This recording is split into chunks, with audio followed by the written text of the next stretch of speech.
네, 오늘 장 랭킹5와 함께 하실 시간입니다. 두 분과 함께 시작하도록 할게요. IS의 김태성 본부장, 유진투자증권 챔피언스 라운지 김민기 PB 나와주셨습니다.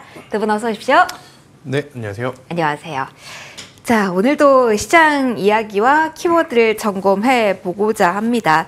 좀 변동성이 커진 구간, 조금은 고민이 되는 구간입니다. 어떤 포인트 봐야 되는지 5위부터 열어보도록 하죠. 엔비디아 오늘 새벽에 906달러 선에 마무리. 다시 한번 천비디아에 대한 기대감 가져갈까요? 이렇게 모멘텀 남아있으니까 국내 반도체 역시 흐름을 이어갈까요?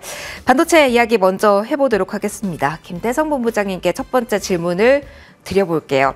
항상 궁금한 건 반도체에 대한 수급이 계속 이어질지 여기에 있을 것 같아요. 큰 틀 먼저 점검해 주세요. 오늘 SK 하이닉스와 삼성전자 외국인 일단은 사고는 있는데 고점에서 약간 후퇴한 SK 하이닉스 특히 괜찮은 걸까 궁금하실 것 같고요. 그리고 선물 쪽에서 포지션 정리가 반도체의 수급에도 영향을 좀 미칠지 궁금하실 것 같습니다. 뭔가 대비가 필요한가요? 아니면 여전히 편안한 마음으로 반도체 봐도 되는 구간일까요? 일단 K증시에서 굉장히 지금 중요한 어떤 수급의 손은 두 곳이죠. 기관과 외국인. 일단 그중에서 반도체는 외국인의 힘이 절실하게 필요한데 외국인이 그런 반도체 IT를 살려면 두 가지가 명확해야 됩니다. 일단 첫 번째, 해당 기업에 대한 어떤 이 숫자. 근데 이제 이 숫자는 증명을 한번 했죠. 삼성전자의 잠정 실적 발표로. 그럼 뭐가 더 도와줘야 되느냐? 환율입니다. 근데 지금 원달러 환율 자체가 지금 생각보다 좀 너무 높게 올라가면서 저도 사실 이제 1370원 넘을까라고 생각을 했는데 지금 벌써 넘어서 단숨에요. 1374.2까지 지금 올라온 상황이다 보니 아무래도 지금 아무리 좋다 한들 외국인들의 어떤 강력한 수급의 매수세가 좀 강하게 들어오기에는 굉장히 부담이 되는. 자, 그러면 외국인이 들어오기 어려워 기관이 들어오면 되는 거 아니야? 라고 생각을 하실 수 있죠. 그래서 이제 기관 쪽 수급을 좀 봐야 될 것 같은데 기관 같은 경우에는 아직까지 또 강하게 지금 어떤 이 외국인의 매도 물량을 좀 받아주는 모습은 아니에요. 그런 상황이다 보니 반도체 IT의 어떤 전체적인 흐름은 다음 주까지 조금은 더 지금 지켜볼 필요가 있지 않겠는가? 굉장히 좀 아쉬운 거죠. 그러니까 원달러 환율이 이렇게까지 변화가 주지 않는다라고 하면 정말로 엔비디아, 천비디아 이야기할 때 우리나라 관련 기업들도 좋은 모습을 좀 보일 수 있는데 이런 환율의 어떤 변동성이 계속 이어지면 천비디아는 정말 미국 시장, 엔비디아만의 축제일 가능성도 지금 열어둬야 되지 않을까라는 생각이 들고 있고 일단 그나마 좀 다행스러운 것은 오늘 이제 반도체 소부장 주들 안에서도 그래도 지금 수단매가 나타나고 있다. 요걸 한번 정리를 하시면서 좀 체크를 하셔야 된다라는 의견 드리도록 하겠습니다. 그러면은 반도체 보유자분들 기준으로는요, 지금 약간의 리스크 관리 책임도 필요한지 아니면 그냥 볼지도 궁금해요. 환율 특히 12시 구간 기준으로 급등이 나오긴 했습니다만 오늘 뭐 종가상으로 확인을 해봐야겠죠. 하지만 삼성전자 계속 사고 있고 아직 투톱은 사고 있으니까 이게 좀 헷갈려요. 환율 영향을 과연 받는 구간인가? 받는 거게 많으면 그러면 리스크 관리가 필요한 걸까라는 질문으로 이어질 것 같아요. 애매할 땐 반반 전략인 거죠. 그러니까 지금 반도체 IT 같은 경우에는 제법 시세를 낸 종목군들이 많아요. 그렇기 때문에 저는 여기서 더욱더 높은 욕심을 좀 부리시기보단 수익이 난 종목이 있다면 일부는 저는 현금화를 하시는 게 맞다 생각이 들고 있고 저는 가격적인 조정이 언제 나올 가능성이 높냐라고 하면 이번 달 말부터 글로벌 기업들의 어떤 실적 발표가 본격적으로 시작이 되죠. 실적 발표 이후에 세론 뉴스라고 하는 어떤 변명을 좀 붙이면서 조정을 받을 때 그때 다시 사도 늦지 않는다라는 의견 한번 드려보도록 하겠습니다. 그러면은 그 수급이 오늘장처럼 뉴스에 있는 소부장단에는 계속 머무를 가능성도 열어놓기는 해야 되는지 아니면 다른 쪽으로의 이탈 가능성에 조금 더 무게를 실어야 되는지. 일단은 원달러 환율의 부담 때문에 삼성전자, SK하이닉스가 위로 올라가기에는 조금 벅차지만 오늘처럼만 잘 버텨주면 반도체 소부장주들은 오히려 굉장히 빠른 순환매를 보이면서 저는 시세를 낼 가능성은 굉장히 높다라는 생각은 들거든요. 대신에 이제 반도체 소부장도 소부장 기업 나름이고 또 기업별로 매수하신 어떤 가격대별로 지금은 유연한 지금 대응이 그 어느 때보다도 좀 필요한데 저는 절반은 꼭 수익을 현금화를 하신 다음에 어차피 나중에 조정이 나와도 다시 살 섹터는 반도체일 겁니다. 하지만 계속 가져가시는 것보다는 일부 수익을 좀 챙겨주시는 게 더 좋지 않겠는가라는 의견 드리겠습니다. 환율의 부담이 가장 큰 요인이라고 이야기를 해주셨고요. 반 정도는 챙기는 게 좋겠다라는 조언 오늘장에 주셨습니다. 계속 좀 이어가 볼게요. 김민기 PB님과도 이야기를 반도체에 대해서 해볼 텐데 이게 가장 많이 궁금하실 것 같아서 여기서는 같은 질문 또 가볼게요. PB님의 시선에서는 어떻습니까? 반도체 보유자분들 기준으로는 리스크 관리를 서서히 해야 되는 구간인지, 특히 오늘장에 이 라인은 지키지 못한다면, 뭐 이 라인을 넘는다면 기준점으로 삼고 계신 지표, 바로미터가 있는지도 궁금합니다. 일단 저도 환율 얘기를 좀 해보고 싶은 것이, 일단 환율 자체가 일단 이창용 총재 간담회 이후에 조금 많이 튀었거든요. 그래서 만약에 여기서 더 상승 압력이 있다라고 지금 외국인들 판단이 계속 된다고 한다면은 반도체는 일단 조금은 더 지켜본 조정 구간이 좀 길어질 것이라고 좀 보여지고, 어느 정도 다음 주 실적 기간이 좀 끝난 이후에 그때를 좀 조정시 매수 관점에서 좀 지켜봐야 된다고 생각하는데요. 근데 개인적으로 그래도 올해 내내 반도체 쪽은 좀 사이클이 돌면서 시장이 계속 견인할 것이라고 보고 있습니다. 그러니까 중간중간 조정 구간을 어쩔 수 필연적으로 겪을 수밖에 없을 텐데, 여기서 이제 이 공포에 너무 휩쓸리지 않고 어느 정도 챙겨가시면서 조정시 매수하는 관점에서 보셔야 된다고 생각되고요. 그리고 지금 일단은 반도체 같은 경우는 일단 현재 AI 섹터에 가장 큰 영향을 받고 있다고 생각이 되는데, 여기서 과연 지금 현재 이 밸류가 저렴한지에 대한 의문을 좀 가질 수 있겠습니다. AI 관련해서. 하지만 개인적인 생각으로 밸류에이션이 저렴한 구간이라고는 말할 수는 없겠습니다만, 아직 시장의 성숙기에 접어든 구간도 아니고 이제 시작을 하고 있는 단계이기 때문에 비싸다고 절대 말할 수 없는 상태이고요. 일단 글로벌로 봤을 때 점점 이제 신선이 AI의 반도체, AI와 데이터 센터를 이제 향하는 것을 목격할 수가 있는데, 이쪽 인프라에서 파생되는 쪽으로 계속해서 수급이 유입될 것이다, 이렇게 보고 있거든요. 그러니까 뭐 HBM을 비롯해서 반도체 칩, 뭐 전력기기, 액침, 공랭과 같은 이제 열관리 시스템 등 데이터 센터가 커지고 글로벌력이 인프라가 온전히 구축되기까지 필요한 모든 것들에 이제 좀 수요가 폭발적으로 증가하면서 이쪽으로 수급이 확산될 가능성이 좀 크다고 보고 있고, 또 애플 또한 최근에 또 AI 투자를 본격적으로 밝히면서 이번에 새롭게 출시할 그 디바이스에 좀 탑재가 될 예정인데, 결국 온디바이스 영역으로 좀 봐야 되는데, 이 부분에 있어서는 이제 온디바이스 쪽도 좀 하반기에 지나면서 다시 한번 모멘텀이 강하게 나올 수 있다, 이렇게 보고 있습니다.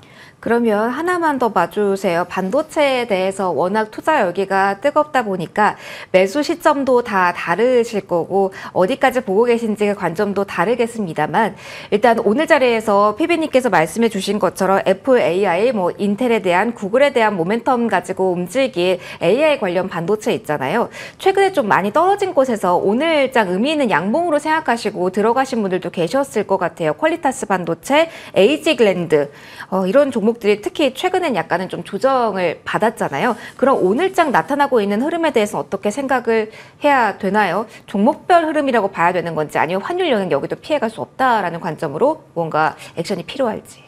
일단 어느 정도 기술적 반등의 여지도 있을 것 같고요. 거기에 더해서 최근에 또 AI 쪽이 좀 미국 시장이 좋았기 때문에 그에 대한 영향도 받은 것 같은데, 이 또한 일단 다음 주에 계속해서 발표된 이제 미국의 실적 시즌, 그것이 일단 새로운 뉴스로 작용할지 안 할지에 대해서는 좀 지켜본 다음에 대응이 필요할 것 같습니다. 그러면 지금 구간에서는 보유자분들 어떤 포지셔닝으로 시장을 보셔야 물론 돼요? 조금 더 장기적으로 본다면 지금 관점에서는 사실은 좀 모아가셔도 되는 자리라고는 보여집니다. 네.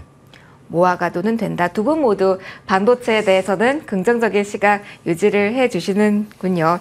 본부장님, 그죠? 반도체에 대해서 제가 비슷한 결의 질문을 드리는데 항상 더 살까요? 뭐 신규 매수의 기회, 리스크 관리 필요해요. 비슷한 멘트 드리는 것 같습니다. 네. 저한테 미소를 보내주셨는데 특별하게 뭐 더해주신 말씀 있으실까요? 아니 뭐 끝까지 파고 드시는 것 같아서 참 지금 시점에서는 그렇습니다. 네, 굉장히 네 그렇습니다. 다음 주에 한 번 더 우리 얘기를 해보도록 해요. 네. 전반적으로 오늘 수급 변화와 함께 궁금하실 포인트 좀 많은 것 같아서 최대한 들어가 봤습니다. 답변 감사드려요. 계속 좀 이어가 보도록 할게요. 근데 여기도 좀 비슷한 결인 것 같아서 또 파고 들어야 될 것 같습니다. 끝모를 상승 질주, 아직 덜 올랐다. 거래대금 오늘 싫고 움직이는 쪽도 있고요. 다만 종목별로 흐름은 다릅니다만 외국인의 차익 실현, 일부 조금은 윗꼬리가 달린 종목들에 한해서는 오늘 조금 챙겨야 되지 않나라는 자리가 많이 나와서 좀 질문을 드려볼게요. PB님께 먼저 가도록 하겠습니다. 질주라는 표현을 정말 많이 합니다. 풍력에 대한 이야기 여기도 많이 쓰인다. 네옴시티에 대한 이야기, 미국 인프라에 대한 이야기, 코리아에 대한 이야기, 정말 우주의 힘이 여기로 쏠립니다. 그러면 더 남아있다라고 볼 수 있는지 여기서부터 좀 오늘도 시작을 해볼게요. 전력기기 안에서 이제 또 좀 차별화가 좀 이루어진다고 보는데요. 전력주들은 이제는 좀 주도 섹터까지 자리를 넘볼 수 있을 정도로 강하게 시세를 내주고 있다고 보고 있습니다. 일단 사우디랑 아랍에미리트 쪽이 좀 데이터 센터 건립 정쟁을 좀 벌이고 있는 상황이고, 이 AI 패권이라는 것이 이제 국가 간 경쟁으로 좀 많이 확산되고 있거든요. 근데 앞서 말씀드렸듯이 시장의 관심이 이제 AI 데이터 센터로 향하는 만큼 이제는 구리 가격 모멘텀에 의해서만 움직인다기보다는 이쪽에서 파생되는 부분도 상당히 중요해졌다라고 좀 말씀드리고 싶고, 1분기 실적도 상당히 중요하다고 보고 있거든요. 일단 LS 일렉트릭 같은 경우에는 미국 전력기기 유통 채널에서 굉장히 올해 높은 성장이 예상되고 있는데, 여기에 1분기 실적도 이제 현재 영업이익 기준으로 전년 동기 대비 한 10% 이상 성장할 것으로 예상되는 만큼 상당히 메리트가 있다고 보여지고, 지난번에 전력기기, 그러니까 변압기 다음으로 계속해서 전선을 계속 보셔야 된다라고 말씀을 드렸었는데, 역시 좀 어느 정도 순리대로 가고 있다라고 좀 보여집니다. 일단 변압기와 전선 간의 수출 데이터를 한번 살펴보면은 변압기 수출량이 증가하고 나서 보통 한 8개월에서 한 1년 정도 사이에 전선 수출량이 급증하는 좀 모습을 보여주고 있거든요. 그러니까 최근 변압기 수출량이 큰 폭발적으로 증가하고 있는데, 이는 시차를 두고 분명히 전선 쪽으로 그대로 옮겨갈 가능성이 높고, 지금 전선 쪽에서 이렇게 밸류에이션을 많이 받고 해서 주가가 상승하는 것이 그대로 실적에도 연동될 수 있음을 좀 나타내고 있다고 좀 생각됩니다. 그래서 이제 좀 그 예시를 좀 보자면은, 재룡전기만 해도 2022년 1분기 정도쯤에 이제 수주 잔고가 크게 증가했었는데, 대한전선과 같은 전선 업체들이 수주 잔고가 2022년 하반기부터 좀 큰 폭으로 증가했던 모습이 확인됐었거든요. 그렇기 때문에 이 변압기에서 시작된 전력기기의 좀 큰 이슈들이 이제 전선 쪽으로도 계속해서 퍼질 수 있다는 것이 좀 확인이 되는 상황이고, 물론 전선주들 안에서 좀 어느 정도 차별화는 있어야 될 것이, 저압전선 같은 경우에는 좀 생산 난도도 그렇게 높지도 않고 단가도 좀 저렴한 편이기 때문에 딱히 크게 메리트가 없다라고 개인적으로 생각이 되는데, 반면에 고압전선 같은 경우에는 생산 난이도 높고 단가도 우수하고 또 진입점도 갖고 있기 때문에 좀 이 전선주들 안에서도 좀 고압전선 쪽을 생산하는 쪽을 보시는 것이 좋다, 이렇게 말씀드리고 싶습니다. 고압전선 하면은 가장 먼저 그러면은 어떤 종목을 저희가 떠올려야 되나요, 비비님? 좀 개인적으로는 대한전선은 괜찮게 보고 있습니다. 그러면은 이 역시도 사실 뭐 LS 일렉트릭 못지않게 가파르게 올랐거든요. 이게 손이 잘 안 나간다, 덜 나간다 이 차이밖에 없는 건지, 아니면 전선은 대한전선 특히 아직도 그러면은 더 갈 룸이 많이 남아있는 저점 구간이라고 보세요? 사실 어느 정도 많이 오르긴 했습니다만 최근에 좀 조정도 받았었고, 개인적으로는 조금 더 갈 수 있다라고 좀 보고 있습니다. 지금도? 네. 알겠습니다. 전력 설비 넓게 받지만 전선 붙은 쪽 고압전선, 대한전선 같은 경우는 아직 룸이 있다. 즉, 이 안에서도 갈 종목 아직 남았다라는 이야기 해주셨습니다. 김재성 본부장님과도 또 한 번 전력 설비 이야기 해볼게요. 아직까지도 갈 종목이 더 남았다라는 관점으로 계속 보면서 뉴스에 대한 모멘텀을 볼 수 있을까요? 뉴스에 따라서 이 정도면 다 오르고, 아니면은 숫자가 찍혀야 또 한 번 레벨업이 된다라고 일정을 세워야 될지 좀 시기를 좀 정해 주신다면요. 일단 수주 잔고가 굉장히 높기 때문에 실적은 찍힐 겁니다. 그런데 지금 HG현대 일렉트릭이 오늘 윗꼬리를 달리면서 일정 부분 거래량, 그리고 이제 메이저 주체들의 어떤 이 매도세가 좀 나오고 있는 상황이다 보니, 여기서 이제 꺾인다라는 표현보다 이제 여기서는 조금 기간 조정이 나올 수도 있다라는 것을 저는 좀 고려를 해야 되지 않을까라는 생각이 들어요. 그러면은 가격 조정은 아니고 기간 조정이라는 게 포인트가 될까요, 본부장님? 일단 뭐 가격 조정이 좀 심하게 나오면 전체적으로 변압기라든지 전선주들이 모두 조정이 나올 가능성이 높은데, 지금은 그럴 확률은 좀 적지 않겠는가. 물론 뭐 HD현대 일렉트릭이 너무 이제 높이 그리고 이제 강하게 올라왔기 때문에 일정 부분 이제 조정은 좀 피할 수는 없지만, 저는 조정이 나오면 당연히 없으셨던 분들에게는 기회다라고 생각을 하시는 게 맞습니다. 단순히 기대감, 테마가 아니라 실제로 숫자가 지금 찍히는 상황이기에 이쪽은 조금 길게 보신다라고 했었을 때는 가격의 조정은 불편하겠지만 너무 걱정할 요소는 아니다라고 생각이 들고 있고요.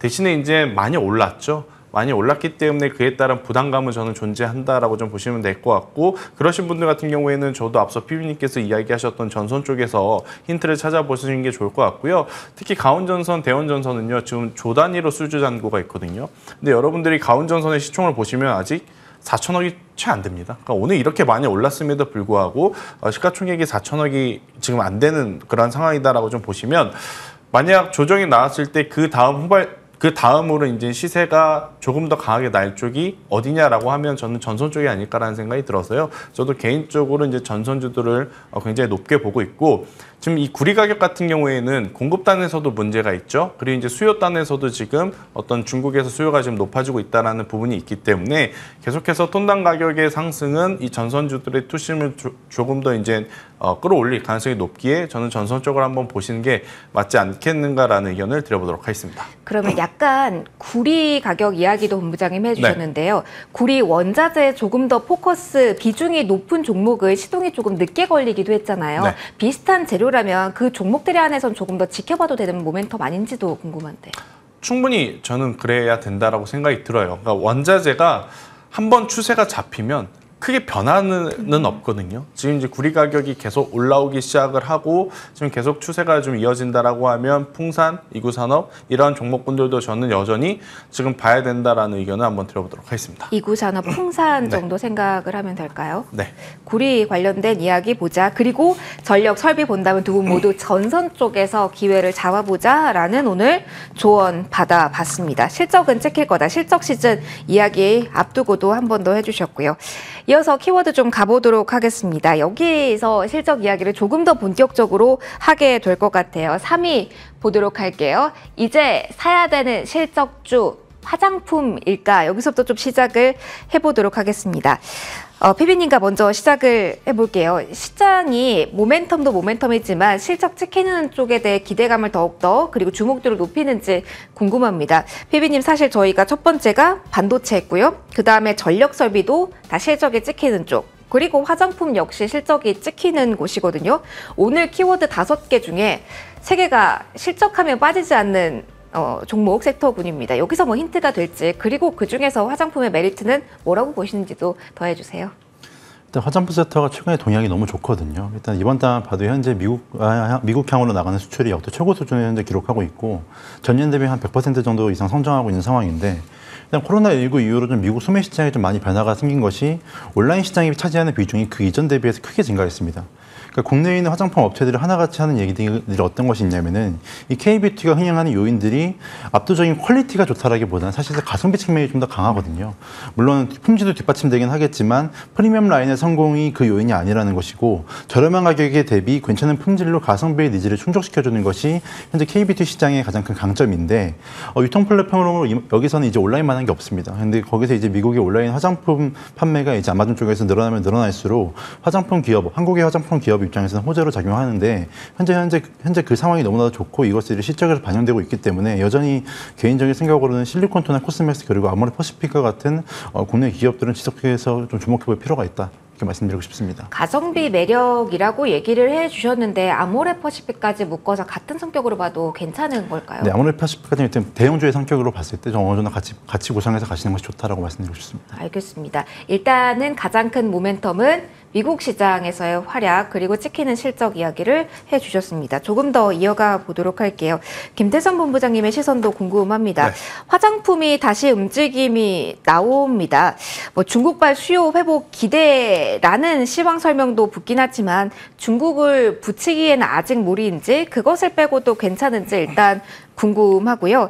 더욱더 이 실적하면 가장 먼저 시동을 걸었던 게 이번 1분기 넘어가면서 화장품이었던 것 같거든요. 더욱더 기대 키울 수 있나요? 실적 전후로 좀 꺾인 적이 많아서 궁금하실 것 같습니다. 올해 상반기는 저는 조금 더 보실 수 있는 룸이 남아있지 않을까라는 생각이 들고 있고 지금 이제 우리가 화장품 하면 이제 이분법적으로 좀 나누고 있지 않습니까? 과거에 강했던 쪽, 그러니까 중국 쪽 시장을 가지고 있는 쪽과 그렇지 않은 쪽으로 지금 나뉘고 있는데 앞으로는 이제 중국 관련 어떤 매출 채널을 가지고 있는 기업들도 가격적인 메리트가 생겼기 때문에 충분히 한번 관심을 좀 가질 때는 되지 않았나라는 생각이 들어요. 그래서 저는 화장품주도 같은 경우에는 실적 베이스를 일단 깔고 그리고 이제 이 회복 개선 관련 기대감을 좀 갖고 있는 기업들도 저는 있기 때문에 같이 한번 봐보시는 게 좋지 않겠는가라는 생각이 드는데 지금 이제 어떤 소비의 패턴의 변화는요 한번 변하기 시작하면 잘 바뀌지 않습니다. 그러면 이대로 당분간은 쭉 이어질 가능성이 높다 생각이 들고 있고 그 수혜를 어느 기업이 가장 많이 받았느냐라고 보면 올리브영이 가장 많이 받지 않았을까요? 저는 그 생각이 들거든요. 그래서 화장품주 일일이 이렇게 체크를 하는 것도 좋겠지만 그 화장품을 어디에서 사람들이 많이 구매하느냐 이 부분도 좀 체크를 해보면 저는 올리브영까지도 좀 확인을 해볼 필요는 있지 않겠는가. 그리고 이제 올리브영의 이 독점, 이 환급 리펀 해주는 기업이 글로벌 텍스프리입니다. 그래서 이쪽까지 영역을 확대를 해서 저는 계속해서 이제 추적 관찰을 해보시는 게 맞지 않겠나라는 의견을 한번 드려보도록 하겠고요. 일단 본질적으로 이제 화장품 기업 기준으로 본다라고 하면 저는 일단 클리오라고 하는 기업은 여전히 좀 체크를 하셔야 될 것 같고, 앞서 이제 피비님께서 이야기하셨던 뭐 아모레퍼시픽도 그렇고 코스맥스도 그렇고 실리콘트도 그렇고 굉장히 지금 좋은 상황이다라고 좀 말씀드리면서, 일단 이제 저의 성향상 이 그러니까 넘어갈 박스권의 고점이 있는 기업을 저는 좀 선호를 하거든요. 그래서 이제 그 기준으로 보면 저는 이제 글로벌 텍스프리도 정말 마음에 들고, 클리오도 지금은 개인적으로 정말 지금 좋게 보고 있는 기업 중에 하나다라는 의견 드려보도록 하겠습니다. 마침 이 최고가 부분이 7,430원, 지금 7,000원 초반대니까요. 돌파 직전에 있는 쪽에 대해서 기회를 잡아보자라는 이야기 해주셨어요. 그러면은 해외 매출, 그러면서 모멘텀을 본다면 화장품이 유일한가요? 만약에 조금 덜 오른쪽 찾고 싶어 그러면 확장 가능한 영역도 있는지 궁금해요. 완전히 화장품이라고 좀 보긴 어렵지만, 최근에 그 트러블 패치 만드는 기업, 그러니까 TNL이라고 하는 기업들도 지금 계속 이제 거론이 되고 있는데, 저는 이쪽에서도 지금 수주잔고라든지 매출에 대한 기대감을 좀 높게 잡을 수 있는 요소들이 많아서 저는 보시는 게 좋을 것 같고, 또 이제 우리가 이 피부 미용 의료기기 쪽도 화장품 쪽과 마찬가지로 올해 상반기에는 실적주로 꼭 보셔야 되지 않을까라는 생각이 들어요.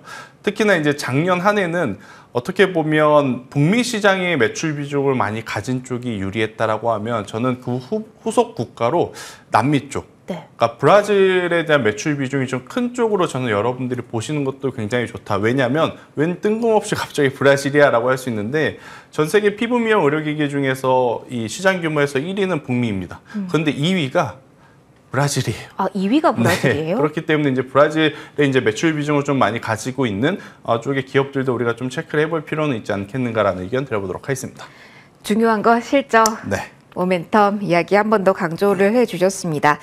계속해서 키워드 보도록 할게요. 2위 보도록 할 거고요. 저PBR에 대한 이야기를 해보도록 하겠습니다. 사실 지금 코스피 지수가 2,700선을 하회하고 있고요. 그리고 밸류 관련주의 이 종목별로 주가 낙폭을 보면 상대적으로 많이 큽니다. 그래서 좀 조정인가? 그런데 또 외국인은 사거든요. 어떤 시선으로 봐야 될지 궁금합니다. 저PBR의 각계전투 수급 궁금한데요. 피비님께 먼저 가도록 할게요. 큰 그림 그려봤을 때는 오늘 장에서, 그리고 특히 어제도 그렇습니다. 총선 이후에 저PBR에 대해서 밀렸을 때마다 외국인의 매수세는 들어오고 있거든요. 이게 어떤 신호가 되는지, 아니면 워낙 기관 쪽에서 매물이 강하게 나오고 있기 때문에 지수 조정 야기한다라는 측면에서 저PBR은 조금 피해야 되는지, 큰 손들의 수급 동향과 함께 저PBR, 밸류업 수혜주 지금 봐주신다면 어떻게 정리를 해야 될까요? 좀 어려운데요. 어렵죠. 네. 네. 일단은 개인적인 생각으로는 저PBR과 관련된 정책적인 모멘텀이 이제 좀 많이 약해졌다고 좀 보여집니다. 일단 총선이라는 빅 이벤트가 끝났기 때문에 여기서 저PBR 관련해서 조금 더 유의미한 어떤 밸류 프로그램이 좀 작용이 되기는 좀 어렵다는 개인적인 생각이 들고요. 근데 외국인 매수세가 좀 들어왔던 금융주들 같은 경우는 좀 보자면은, 개인적인 생각으로는 이제 저PBR과 같은 그런 정책적인 모멘텀보다는 미국제 10년물 금리와의 연관성이 좀 상당히 중요하다고 좀 보여지거든요.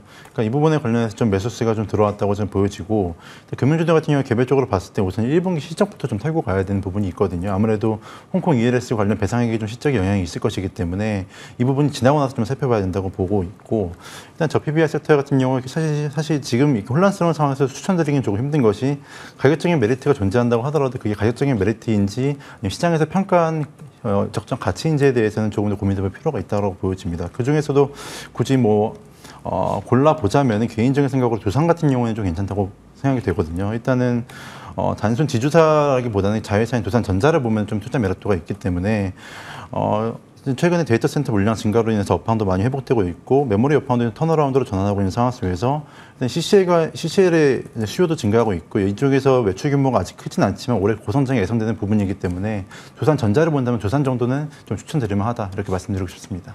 결론적으로는 밸류업에 대한 이야기를 하는 것보다는 개별적으로 여러 가지 뭐 두산과 같은 경우는 반도체 모멘텀도 그리고 곁다리로는 뭐 로봇도 받을 수 있으니까 조금 더 펀더멘탈 측면으로 보이는 실적에 보이는 지주사만 보시는 거죠, PB님? 네, 맞습니다. 알겠습니다. 일단은 수급적인 영향보다는 기업 자체에 대해서 무언가 사업 규모를 가지고 있는지 보자라는 조언 주셨습니다. 계속 좀 이어가 보도록 할게요.